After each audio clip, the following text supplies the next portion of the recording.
Hello everyone, आज हम BSc part third का न्यूक्लियर एंड पार्टिकल फिजिक्स का लेक्चर 8 स्टार्ट करने जा रहे हैं। प्रीवियस लेक्चर में हमने मैग्नेटिक मोमेंट और इलेक्ट्रिक क्वाड्रुपल मोमेंट क्या होता है किसी भी न्यूक्लियस का, इसके बारे में पढ़ा था। आज हम न्यूक्लियर पैरिटी के बारे में डिस्कस करेंगे। फर्स्ट ऑफ ऑल, पैरिटी होती क्या है?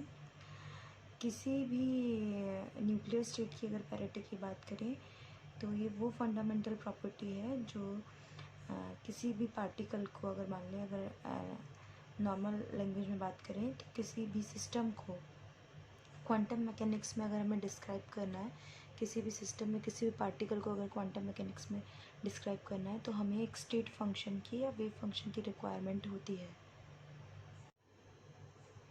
किसी भी सिस्टम में अगर किसी भी पार्टिकल को अगर हमें क्वांटम मैकेनिक्स में डिस्क्राइब करना है तो हमें एक स्टेट फंक्शन की या वेव फंक्शन की रिक्वायरमेंट होती है। तो पैरिटी है कि actually it is a fundamental property of a nuclear state and is associated with the behaviour of the wave function describing the state. तो वेव फंक्शन पे डिपेंड करती है पैरिटी कि वेव फंक्शन जिस तरह से बिहेव करेगा, क्योंकि हमें पता है वेव फंक्शन क्या है, जिसे हम क्वांटम मैकेनिक्स में साई से डिनोट करते हैं। अगर कोई भी वेव फंक्शन साई किसी स्टेट का वेव फंक्शन है, स्पेस कोऑर्डिनेट्स में अगर उसके कोऑर्डिनेट एक्स, वाई और जेड है, तो ये प्रॉपर्टी है कि आइदर चेंजिंग साइन और नॉट चेंजिंग साइन और इन्वर्जन ऑफ कोऑर्डिनेट्स, ये प्रॉपर्टी उस स्टेट की पैरिटी कहलाएगी। कहने का मतलब है, अगर मान लीजिए साई कोई since the wave function psi of a state is a function of space coordinate x, y, z, therefore has the property of either changing sign or not changing sign on inversion of coordinates।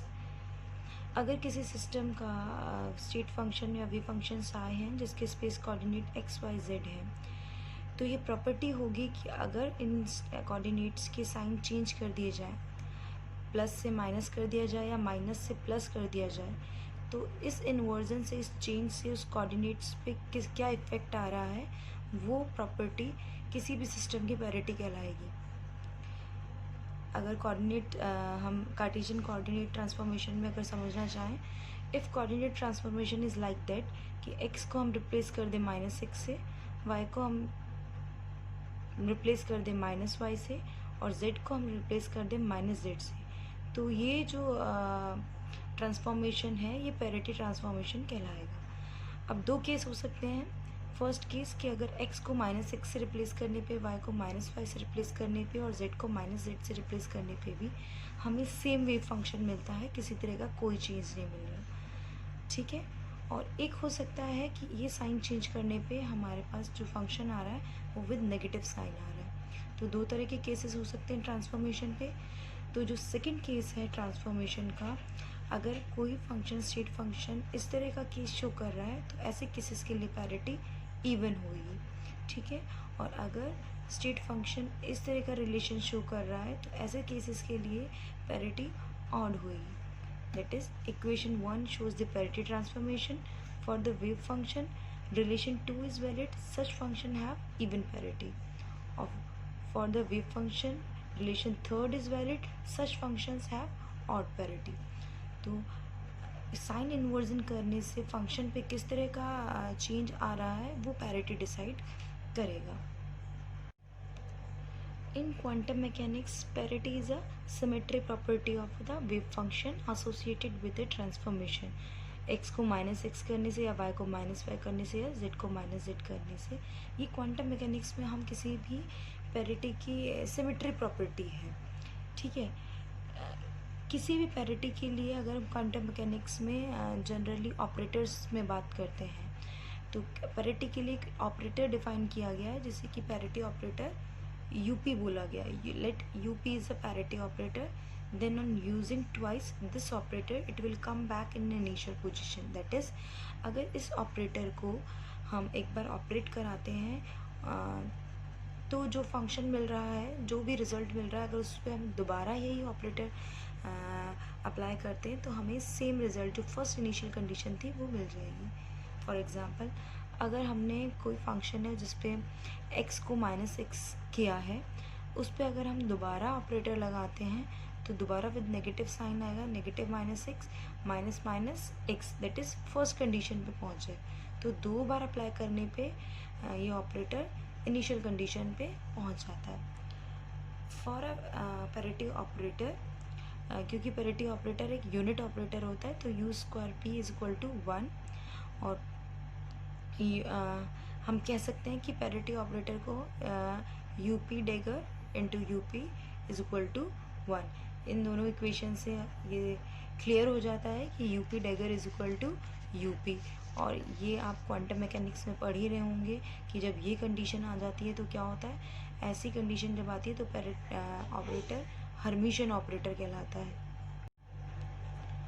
और Hermitian operator की जो eigen value होती है वो always real होती है।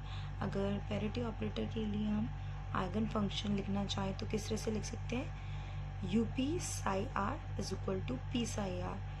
यहाँ पे यूपी पैरिटी का ऑपरेटर है, साई आर वेव फंक्शन है, और पी पैरिटी ऑपरेटर की आइगन वैल्यू है। ठीक है, where P is the eigen value of operator, parity operator.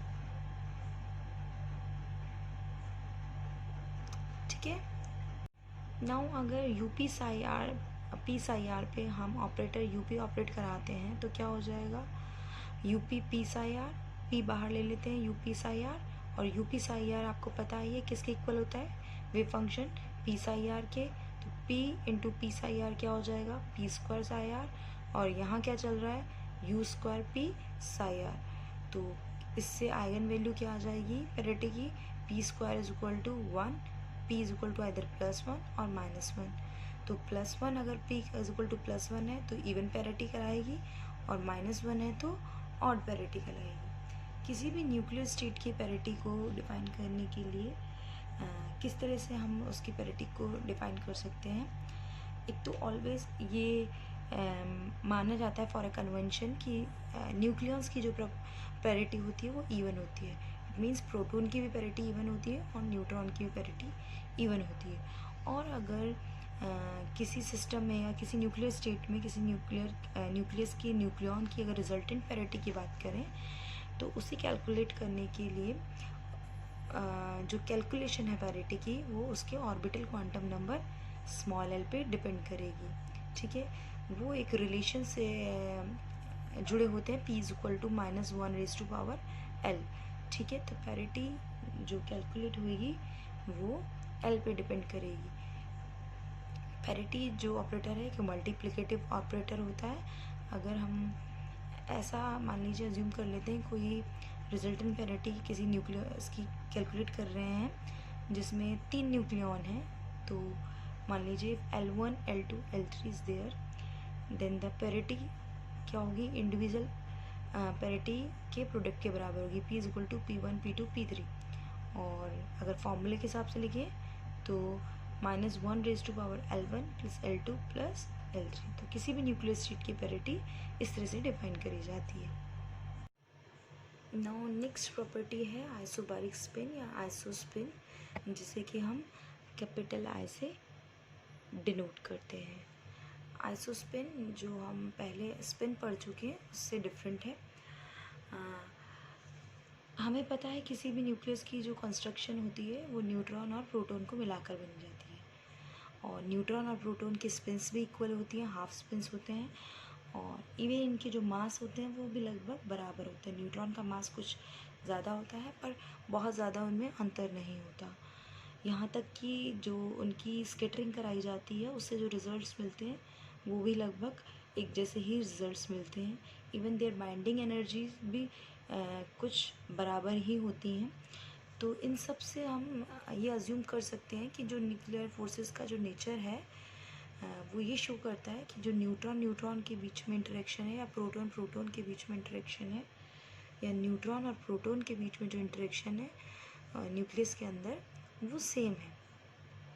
ये जो न्यूट्रॉन और प्रोटॉन का जो कंट्रीब्यूशन है और जिस तरह का नेचर डिफाइन कर रहा है, इससे मतलब ये शो करता है कि NN के बीच में, PP के बीच में और NP के बीच में जो इंटरेक्शन है वो सेम है लगभग।